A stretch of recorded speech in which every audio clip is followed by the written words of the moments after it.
24 preps already underway to place Ferris State University students into their residence halls and campus apartments to start the new school year. So joining us to tell us more, we have Associate Director of Housing and Residence Life, Lisa Ortiz. Good morning. Thanks for joining us.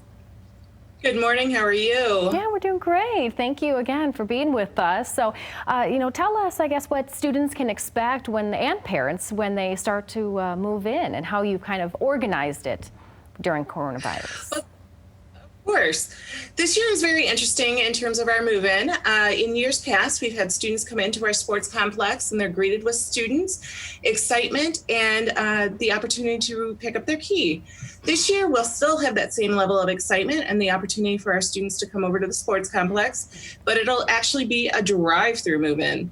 So our students will remain in their cars at all times. They will come to campus behind Wink Arena, our sports complex. Remaining in their car the entire time, they will be greeted by our welcome group of students called Bulldogs in Action.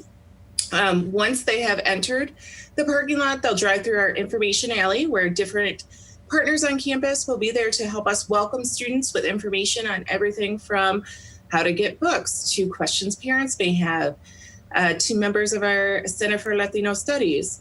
Once they have moved through the information alley, they will go to our student staff through Housing and Residence Life and receive a packet full of their keys, all information they need to move in, their student ID, and everything else they could possibly need. They will then leave the sports complex and go to their individual hall where they can begin to move in. Okay, sounds like a pretty smooth and organized plan. And Lisa, maybe touch on what are the residence halls going to look like this year? Have you had to slim them out at all, or is it going to be pretty similar to years past?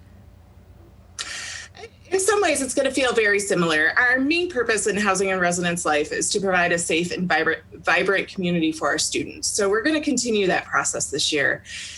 You will see that the occupancy of many of our buildings have been decreased. So instead of double rooms for our students, you'll see single rooms. So that's an opportunity for us to continue to keep our students safe through social distancing and then masks within the hallways and common area spaces.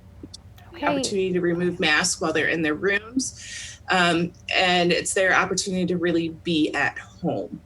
We're excited about some of these changes in terms of keeping our students safe. You'll see an increased amount of cleaning and within the residence hall, specifically towards de-germifying, for the lack of a better word, the areas to ensure that we are encouraging safety. You'll see signs such as only 2 people on elevators for our buildings with elevators to make sure that our students aren't putting 10 to 15 students, like sometimes happens, into an elevator, and continuing to keep them safe in that way. Yeah, very detailed plan indeed. And how are students going to be doing their classes? Are you welcoming them to in-person learning, or are they doing it more virtually, or their choice?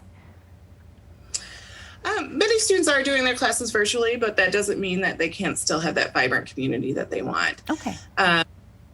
Part of living in the residence halls is having that experience of a seamless education, of taking what they learn in the classrooms and then being that, living in that community and having the opportunity to be good citizens towards each other.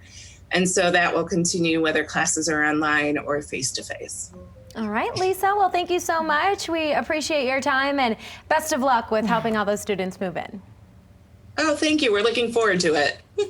I'm sure it brings back some memories. I bet it does. Yeah.